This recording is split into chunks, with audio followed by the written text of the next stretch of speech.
रात के करीब 12:30 बज रहे थे। दिल्ली से लगभग 200 किलोमीटर दूर बसे एक छोटे से कस्बे भरतपुर की सड़कें पूरी तरह सुनसान थी। नवंबर की ठंडी हवा वीरान गलियों में सीटी जैसी आवाज पैदा कर रही थी। दूर से कहीं कुत्ते भौंकने की आवाज आ रही थी, लेकिन उसके अलावा पूरा इलाका खामोश था। उस रात एक सफेद कार से बहुत तेजी से सुनसान सड़क पर दौड़ रही थी। कार चला रहा था 28 साल का आरव। पेशे से वह एक फ्रीलांसर वीडियोग्राफर था। उसे पुराने और डरावने स्थानों पर जाकर वीडियो बनाना बहुत पसंद था। उसके यूट्यूब चैनल पर लाखों सब्सक्राइबर थे। लोग उसकी वीडियो देखकर रोमांच होते थे। लेकिन उस रात जो होने वाला था, उसके बाद आरव कभी कैमरा नहीं उठा पाया। आरव के साथ उसका दोस्त निखिल भी था। दोनों को भैरवपुर के बाहर स्थित एक पुरानी हवेली के बारे में जानकारी मिली। कहा जाता था कि वहां पिछले 20 सालों से कोई नहीं गया। जो भी अंदर गया या तो पागल होके बाहर निकला या कभी लौटा ही नहीं। भाई, अभी भी वापस लौट सकते हैं, निखिल ने घबरा कर कहा। आरव हंस पड़ा। तू डर गया क्या? डर नहीं लग रहा, लेकिन अजीब सा महसूस हो रहा है। आरव ने कार की स्पीड धीमी करी। सामने जंगल शुरू हो चुका था। कच्ची सड़क के दोनों तरफ सूखे पेड़ थे। कुछ देर बाद दूर अंधेरे में एक विशाल काली हवेली दिखाई दी। वह हवेली किसी शमशान जैसी लग रही थी। टूटी खिड़कियां, जंग लगा मुख्य दरवाजा, ऊपर टूटी बालकनी, और हवेली के पीछे खड़ा एक विशाल बरगद का पेड़। कार रुकते ही हवा अचानक तेज हो गई। निखिल ने कांपती आवाज में कहा, यार, यह सच में कुछ गलत है। आरव कैमरा लेकर नीचे उतरा। यही तो चाहिए। दोनों धीरे धीरे हवेली के मुख्य दरवाजे तक पहुंचे। दरवाजे पर मोटी धूल जमी हुई थी। ऐसा लग रहा था जैसे कई सालों से किसी ने उसे छुआ तक नहीं। आरव ने कैमरा ऑन किया। तो दोस्तों, आज हम पहुंचे हैं भैरवपुर की उस रहस्यमय हवेली में जहां लोग जाने से डरते हैं। इतना बोलते ही अंदर से किसी की आवाज आई। दोनों चुप हो गए। निखिल ने तुरंत पीछे मुड़कर देखा। किसी ने दरवाजा खटखटाया क्या? लेकिन वहां कोई नहीं था। आरव ने हिम्मत करके दरवाजा खोला। दरवाजा खुद ब खुद चरमराते हुए खुला। अंदर पूरी तरह अंधेरा था। सड़ी हुई बदबू हवा में फैल रही थी। दोनों ने टॉर्च जलाई और अंदर कदम रखा। हवेली का अंदरूनी हिस्सा किसी कब्रिस्तान जैसा लग रहा था। दीवारों पर काले निशान थे। छत से जाले लटक रहे थे। जगह जगह टूटी हुई तस्वीरें पड़ी थी। आरव ने कैमरा थपथपाया। बैटरी तो फुल चार्ज थी, लेकिन इसे हो क्या गया? उसी समय दूसरी मंजिल से किसी औरत की रोने की आवाज आई। निखिल का चेहरा पीला पड़ गया। भाई, चलिए यहां से। लेकिन आरव उस आवाज की तरफ बढ़ने लगा। सीढ़ियां पुरानी थी। हर कदम के साथ चरमराती हुई सीढ़ियों से चढ़ते गए ऊपर। जैसे ही दोनों ऊपर पहुंचे, रोने की आवाज अचानक बंद हो गई। पूरा गलियारा शांत था। दीवार पर एक पुरानी तस्वीर टंगी थी। तस्वीर में एक परिवार था। पति पत्नी और छोटी बच्ची। लेकिन तस्वीर में सबके चेहरे खरोंचे गए थे, सिवाय उस छोटी बच्ची के। सिर्फ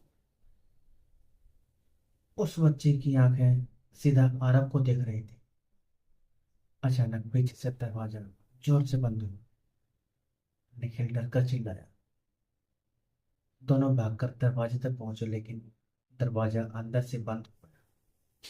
कोई मजाक कर रहा है क्या? आरव चिल्लाया। तभी गलियारे के अंत में एक सफेद साड़ी पहने औरत खड़ी दिखाई दी।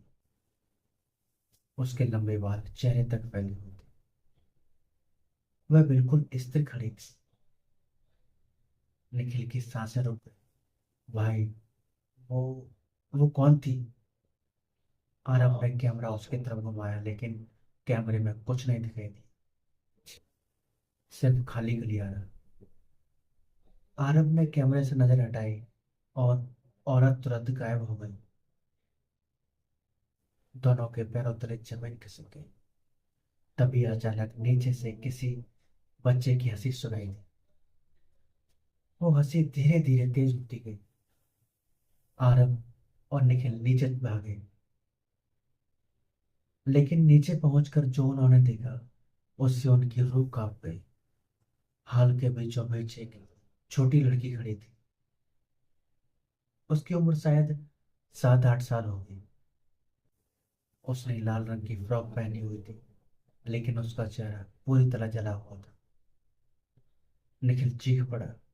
लड़की धीरे धीरे उनके तरफ बढ़ने लगी और तभी उसकी गर्दन असामान्य तरीके से घूमने लगी। एक बार, दो बार, फिर लगातार 360 डिग्री तक घूमी। आरव के हाथ से कैमरा गिर गया।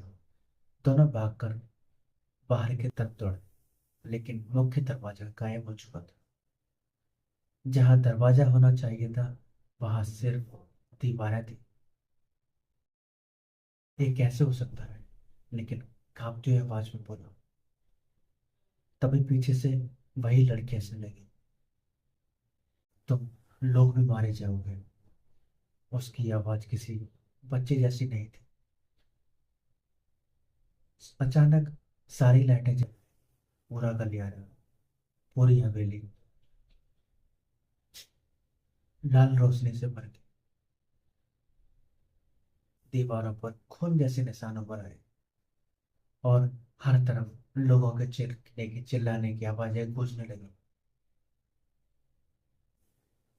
आरव और निखिल घबरा कर एक कमरे में छिप गए। एक कोने में खड़ी लकड़ी की अलमारी थी। अचानक अलमारी के अंदर से किसी के खरोंचने की आवाज आ रही, जैसे कोई अंदर से बाहर निकलने की कोशिश कर रहा हो। निखिल रोने लगा। हमें यहाँ नहीं आना चाहिए था। आरव ने धीरे से अलमारी खोली, लेकिन अंदर कुछ नहीं था। सिर्फ एक पुरानी डायरी पड़ी थी।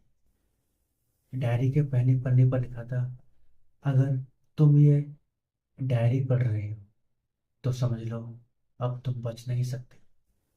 दोनों एक दूसरे को देखने लगे। आरव ने अगले पन्ने पलटे। डायरी उस हवेली के मालिक वीरेंद्र प्रताप की थी। उसमें लिखा था कि कई साल पहले उसने तांत्रिक विद्या के जरिए अमर होने की कोशिश की थी।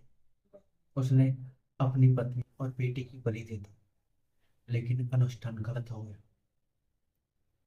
उसकी पत्नी और बेटे की आत्माएं उसी हवेली में फंस गई, और तब से जो भी अंदर आता वो वापस नहीं जाता।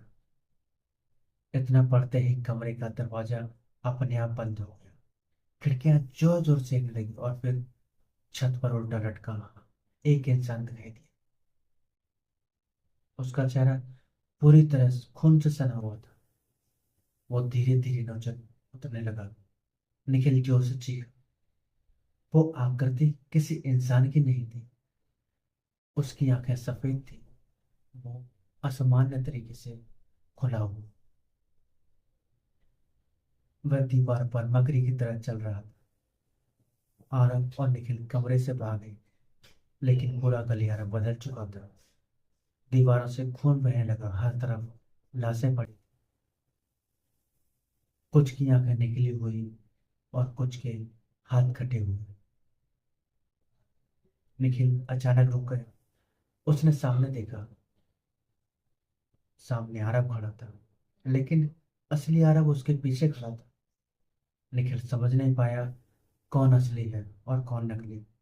दोनों आराम एक साथ बोले, मेरे पास आ। निखिल डर के मारे पीछे हटने लगा। तभी नकली आरव का चेहरा फटने लगा।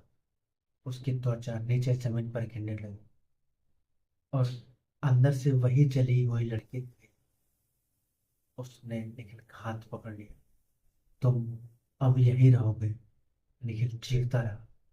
आरव ने उसे खींचने की कोशिश की, लेकिन निखिल अंधेरे गड्ढे में गिर गए।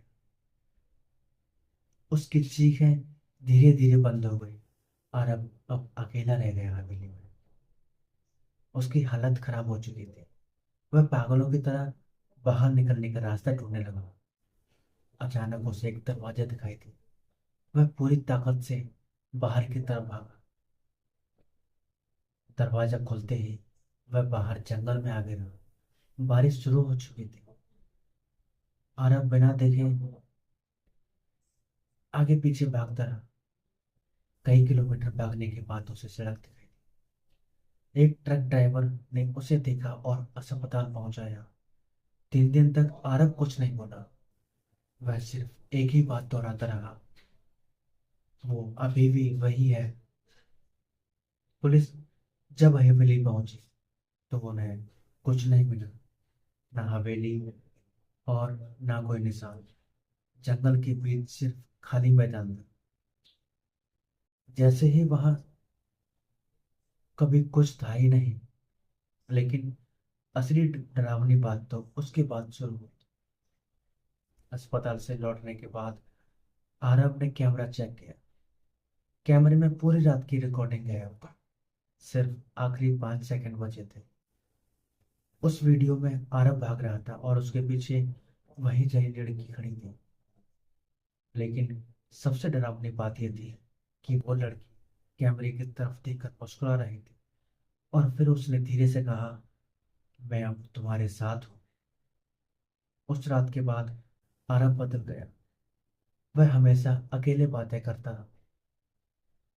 उसके घर के बाहर अक्सर किसी छोटी बच्ची की हंसी सुनाई देती। पड़ोसियों ने कई बार देखा कि एक लड़की उसके दरवाजे के बाहर खड़ी। दरवाजा खोलते ही वहां कोई नहीं दिखता। 1 महीने बाद आरव अचानक गायब हो गया। उसके कैमरे में सिर्फ अभी भी रिकॉर्डिंग चालू थी।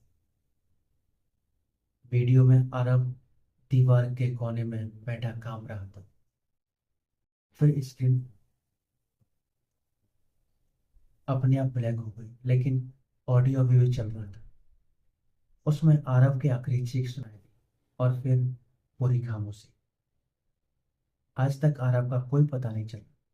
लेकिन कहते हैं, अगर रात के 12 बजे उस जंगल के पास जाओ तो कभी कभी एक पुरानी हवेली दिखाई देती। और उसकी दूसरी मंजिल की खिड़की पर एक जली हुई लड़की मुस्कुरा रही होती है। दोस्तों, अगर आपको ये वीडियो पसंद आई तो वीडियो को लाइक करें, कमेंट करें और चैनल को सब्सक्राइब करें। मिलती हैं आपसे एक और अगली वीडियो में। तब तक के लिए धन्यवाद।